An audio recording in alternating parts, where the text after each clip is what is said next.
মাশাআল্লাহ, জাবালে রহমত। এখানে আদম হাওয়া কান্নাকাটি করেছিলেন, তাদেরকে আল্লাহ মাফ করে দিয়েছেন। এই জায়গায় বসে আল্লাহ বলছে যে দোয়া করবে, সে দোয়া কবুল, তার দোয়া কবুল হবে। এই হচ্ছে জাবালে রহমত, আর এই হচ্ছে আরাফার ময়দান। পুরো বিশাল এরিয়া নিয়ে এটা পুরাটাই হচ্ছে আরাফার ময়দান।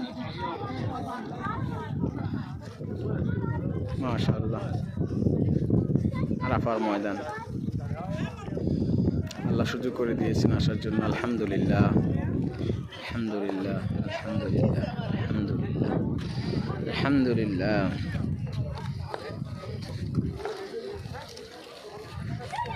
জাবালে রহমত পাহাড়ে এসে